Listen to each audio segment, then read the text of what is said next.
Fala, meus caros, sejam bem-vindos a mais um vídeo. O vídeo de hoje é bem rápido e bem direto. Seguinte, quais seriam os 3 passos se eu estivesse começando hoje a aprender a selecionar boas ações? Fechado? E aí, para isso, a gente só tem que admitir algumas premissas aí, né? Que você já ter a sua reserva de emergência, você já ter consolidado seus investimentos de curto prazo e, principalmente, você já ter a mentalidade de investidor de longo prazo. Você saber que a renda variável, ela é o caminho mais provável de você conseguir construir patrimônio, mas com visão de longo prazo, com mentalidade de sócio, escolhendo boas empresas e sendo sócio dela ao longo dos anos. Então isso tem que estar bem moldado na sua cabeça, e aí você chega na etapa de começar a selecionar esses investimentos.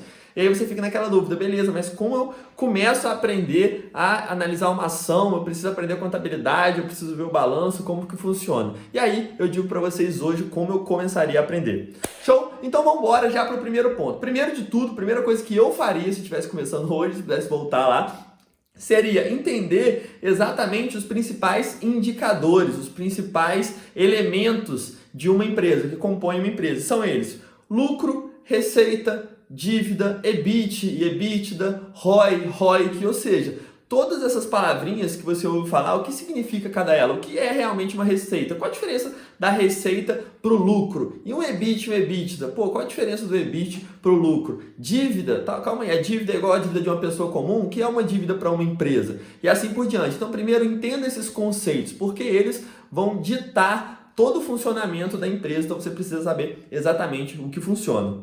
Fechado? Como funciona? E aí, sabendo esses conceitos, a gente já vai para o próximo passo, que aí você já vai começar a analisar, já vai começar a comparar empresas, que é o seguinte: se fosse para pegar todos esses conceitos e aprender a analisar alguns primeiramente, eu aprenderia a analisar o lucro e a dívida de uma empresa. Então você olhar o lucro líquido, como é o lucro líquido, como é composto, como é ele historicamente, como que é a sua variação, ele é consistente, ele é crescente ao longo dos anos, tem algum ano que dá prejuízo, como que funciona o lucro dessa empresa, como ele é composto. E também a dívida. E aí na dívida você analisa principalmente o indicador dívida líquida sobre EBIT. São 2 elementos que você já vai ter visto na primeira etapa, então você vai conseguir olhar. Então esse dívida líquida sobre EBIT está maior que 3, então a empresa está muito alavancada, ou ele está menor, já é uma empresa mais segura. Então, aprendendo a olhar esses 2 elementos, você já consegue fazer várias comparações, e aí, além de você estar mais perto de encontrar boas empresas, você fica muito mais próximo de eliminar empresas ruins aí do seu radar.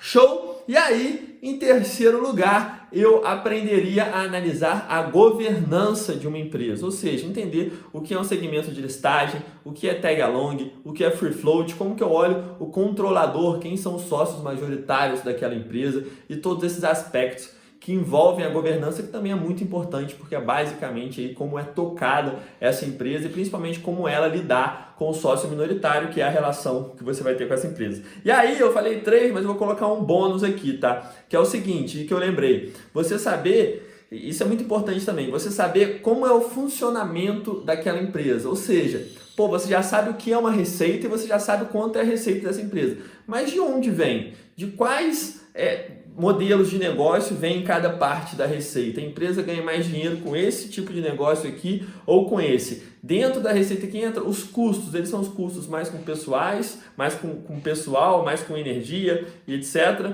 E aí outro ponto, qual é a parcela de mercado que essa empresa tem? Ela tem uma parcela de mercado muito grande, então já está estagnada, a parcela de mercado dela vem crescendo ao longo dos anos, é um mercado muito fragmentado, onde ela tem uma parcela de mercado pequenininha, tem um potencial grande para crescer e assim por diante. Tudo isso você consegue ver de maneira muito fácil nos releases. Então você vai lá, procura o release anual, só jogar o nome da empresa, espaço RI no Google, que você já vai achar o portal aí de relação com os investidores da empresa, e você consegue ver esses releases do ano vigente, do ano anterior, e começa a pegar todo esse modus operandi de olhar o release, e você vai começar a entender como esse negócio funciona. Também é um passo muito importante depois de você ter dado esses 3 primeiros.